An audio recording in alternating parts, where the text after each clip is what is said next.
Fourth views, चौथा विचार, बाकी ठीक है। क्या सम्राट चौधरी उपेंद्र कुशवाहा को स्वीकार करेंगे? क्या उपेंद्र कुशवाहा सम्राट चौधरी को स्वीकार करेंगे? क्या दोनों एक दूसरे को स्वीकार करेंगे? आने वाले बिहार विधानसभा के चुनाव में भाजपा का नेता कौन होगा? क्या भाजपा किसी चेहरे को आगे करके चुनाव लड़ेगी?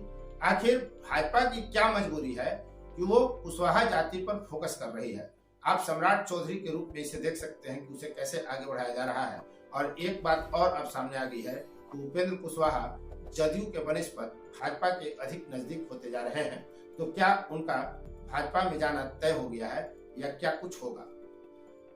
अमित शाह पटना पहुंचते हैं और उन्होंने एक बार यह कहा कि 2024 के लोकसभा चुनाव के बाद 2025 में होने वाले बिहार विधानसभा चुनाव के लिए कोई चेहरा भाजपा घोषित कर सकती है।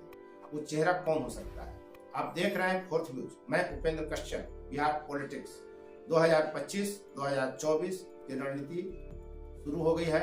उसके लिए गोटियां सेट होने लगी हैं, शतरंज पर मोहरे बिछाए जाने लगे हैं और जो हो रहा है, जो दिख रहा है, उसके पीछे कहीं ना कहीं 2024 और फिर 2025 की रणनीति शामिल है। तो क्या कुछ होगा? क्या भाजपा कुशवाहा जाति को आगे करके लोकसभा और विधानसभा चुनाव को लड़ेगी? कहा यह जा रहा है कि एक प्रचार किया जा रहा है कि लौ ने बड़ी दिन सत्ता हासिल कर ली, अब उसको सत्ता चाहिए। यह बात बहुत पहले से कही जा रही थी, अब इसे हवा दी जा रही है कि लौ यानी नीतीश कुमार कुर्मी जाति से हैं और उन्हें काफी बरस से, बीते 2 दशक से लगभग सत्ता में है। तो उनके बाद अब कुशवाहा समाज को मुख्यमंत्री की कुर्सी मिलनी चाहिए। इस भावना का इस्तेमाल अपने लाभ के लिए राजनीतिक दल करनी चाहिए। तो भाजपा क्या कर रही है? पहले तो उसने सम्राट चौधरी को सामने लाया प्रतिपक्ष का नेता बनाकर। अब कहा यह जा रहा है कि उपेंद्र कुशवाहा भी जदयू को छोड़कर भाजपा के साथ जाएंगे। तो भाजपा के साथ जब वे जाएंगे तो क्या उपेंद्र कुशवाहा जाएंगे या वे अपनी पार्टी, जिसे जदयू में विलय कर चुके हैं, जिसका आवेदन उन्होंने चुनाव आयोग को दे चुका है, क्या रालोसपा का पुनर्जीवन होगा? क्या उपेंद्र कुशवाहा उस पार्टी को पुनर्जीवित करेंगे और फिर भाजपा से अलायंस करेंगे और सीटों की बार्गेनिंग करेंगे? लोकसभा चुनाव में अपने लिए सीट आरक्षित करेंगे, अपनी पार्टी के लिए सीट देंगे? क्योंकि यह तो उनके बयान से साफ साफ हो गया है कि अब उनकी पूछ जदयू में नहीं है। जी हाँ, जब मंत्रिमंडल का विस्तार होना था तो कहा यह गया कि शिक्षा मंत्री बिहार के उपेंद्र कुशवाहा बनेंगे। इनको जगह नहीं मिली, सरकार बनी, मंत्रिमंडल में जगह नहीं मिली, इनको नाराजगी इन्होंने जाहिर की, ये दिल्ली चले गए। तो अब जबकि नीतीश कुमार ये कह रहे हैं, यदि जो अपने कहे पर टिके रहते हैं कि 2025 तक वे मुख्यमंत्री हैं और 25 के बाद विधानसभा चुनाव के बाद तेजस्वी यादव सीएम होंगे, तो फिर उपेंद्र कुशवाहा क्या करेंगे? इनके हाथ में तो कुछ बचा नहीं और इनकी अब कुछ भी नहीं रही। आप देख भी रहे हैं कि ये उपेक्षित हैं और खुद को अपेक्षित सफलता नहीं पाते हुए, अपेक्षित सम्मान न पाते हुए अलग थलग भी पड़ते जा रहे हैं उपेंद्र कुशवाहा। उपेंद्र कुशवाहा बिहार की राजनीति के एक ऐसे कद्दावर नेता हैं जो कब किस पाले में खड़े हो जाएंगे ये शायद उनको भी पता नहीं होगा। और यही उनके साथ समस्या है, उनका मूल संकट यही है। दरअसल बिहार में कुशवाहा जाति का कोई सर्वमान्य नेता नहीं कहा जा सकता। यह और बात है कि उपेंद्र कुशवाहा सबसे शक्तिशाली रहे, उसकी वजह यह है कि बिहार में सबसे कम उम्र में जहां प्रतिपक्ष के नेता बने, वहीं केंद्र सरकार में मंत्री भी रहे और वे एक ऐसे नेता हैं जो लगातार सक्रिय रहते हैं, अपने गाड़ी में अपना टिफिन लेकर या कार्यकर्ताओं के घर से खाना मंगाकर खाने वाले उपेंद्र कुशवाहा सक्रिय अधिक है। लेकिन उनके समाज के साथ समस्या यह है कि उनका समाज इस बात को लेकर बहुत ही अधिक आग्रही है कि वो वोट उसी को देगा जिसको बेटी दे सकता है। यानी जहां बेटी रोटी का संबंध होगा, जहां अपनी जाति के लोगों का शादी ब्याह कर सकते हैं, वहीं कुशवाहा जाति के लोग वोट देंगे। इसके प्रति यह समाज आग्रही रहता है। यही कारण है कि बिहार के स्तर पर उपेंद्र कुशवाहा हो या सम्राट चौधरी हो, उनको इस रूप में नहीं देखा जा सकता कि वे अपनी जाति का वोट ट्रांसफर करा सकते हैं। कुशवाहा जाति में आज की तारीख में कोई ऐसा नेता नहीं है कि वो वोट अपने अनुसार ट्रांसफर करा सके। यही वजह है कि कुशवाहा जाति का कोई बिहार में बड़ा नेता नहीं बन पा रहा है। कारण उसका यही है कि यदि मान लीजिए कि उपेंद्र कुशवाहा रालोसपा के लेकर आते हैं और भाजपा के साथ गठबंधन कर लेते हैं, तो जहां भाजपा का कैंडिडेट कुशवाहा नहीं है और महागठबंधन से बाहर किसी दल का कोई कुशवाहा नेता खड़ा होता है या एवं निर्दलीय तक, तो उपेंद्र कुशवाहा में यह क्षमता नहीं है कि कुशवाहा जाति का वोट भाजपा के गैर कुशवाहा प्रत्याशी को दिलवा सके या महागठबंधन में रहते हुए महागठबंधन के किसी प्रत्याशी को वो गैर कुशवाहा प्रत्याशी को कुशवाहा जाति का वोट दिलवा दे। यदि उस लोकसभा क्षेत्र में या उस विधानसभा क्षेत्र में किसी भी दल या निर्दलीय स्तर पर अगर कोई थोड़ा सा भी कद का कुशवाहा जाति का चुनाव लड़ता है, यही कारण है कि कुशवाहा का बिहार के स्तर पर कोई नेता नहीं बनकर उभर रहा है।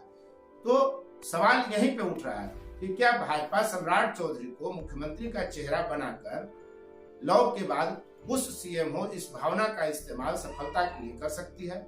क्या उपेंद्र कुशवाहा लोकसभा चुनाव से पहले रालोसपा को जीवित कर भाजपा के साथ गलबहियां कर सकते हैं? कई प्रश्न अब उपेंद्र कुशवाहा को लेकर, सम्राट चौधरी को लेकर और खुद कुशवाहा जाति को लेकर जगने लगा है। बिहार में कुशवाहा एक बड़ा फैक्टर है। एक मुश्त वोट पोल करने की इनकी प्रवृत्ति है, जैसे मुसलमानों की प्रवृत्ति होती है। हालांकि मुसलमानों की एक सबसे बड़ी प्रवृत्ति यह है, सघन प्रवृत्ति, की भाजपा को जो हराएगा उसको वोट देंगे, वहां वो समझौता कर लेते हैं। अन्यथा गैर भाजपाई के साथ वो जुड़े हुए हैं। बिहार में महागठबंधन के साथ उनका नाता है राजद से, लेकिन कुशवाहा जाति के साथ यही बात लागू नहीं होती। वो किसी को हराने के लिए वोट नहीं देते, लेकिन गैर कुशवाहा जाति से बेहतर वे अपनी जाति को वोट देना पसंद करते हैं।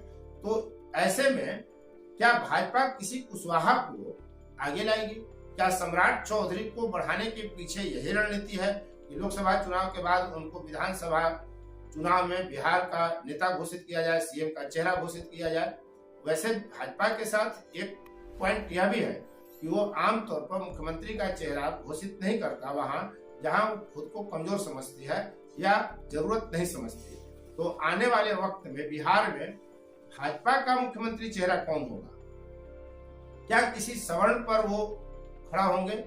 कहा यह भी जा रहा है कि उपेंद्र कुशवाहा को भी पार्टी जोड़ेगी और राजद और जदयू में जो नेता असहज हैं और वे जाति से कुशवाहा है, जैसे जदयू के वे कुशवाहा जाति के नेता जो विधायक हैं या विधानसभा चुनाव में राजद के नेता से हार गए, वैसे नेताओं को भाजपा अपने यहाँ जगह देगी और कुशवाहा जमात खड़ा करेगी।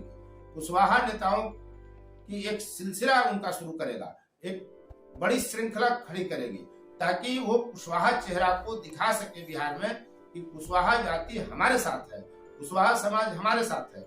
इससे उसको लगभग 5 से 7% वोट में इजाफा हो जाएगा और महागठबंधन और नीतीश कुमार से नाराज कुशवाहा भाजपा की तरफ शिफ्ट करने में सरलता महसूस करेगा। तो इसका लाभ भाजपा को होगा। तो आने वाले वक्त में क्या कुछ होगा, हमारी नजर इस पर रहेगी। और जैसे ही सम्राट चौधरी या उपेंद्र कुशवाहा या अन्य कुशवाहा जाति का नेता भाजपा में मूव करता है, भाजपा से जुड़ता है, भाजपा की तरफ से उनको बड़ा पद दिया जाता है, तो हम आपके बीच एक वीडियो विश्लेषण लेकर आने का प्रयास करेंगे।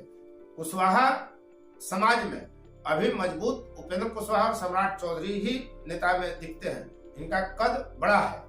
जब अन्य कुशवाहा जातियों को भाजपा अपने साथ जोड़ेगी तो क्या उनका कद बढ़ाने के लिए भाजपा क्या क्या उपाय करेगी, यह सब देखने का विषय है। और आने वाले वक्त में धीरे धीरे यह स्थिति स्पष्ट होती चली जाएगी कि 2024 के लिए क्या रणनीतियां बिछ रही हैं।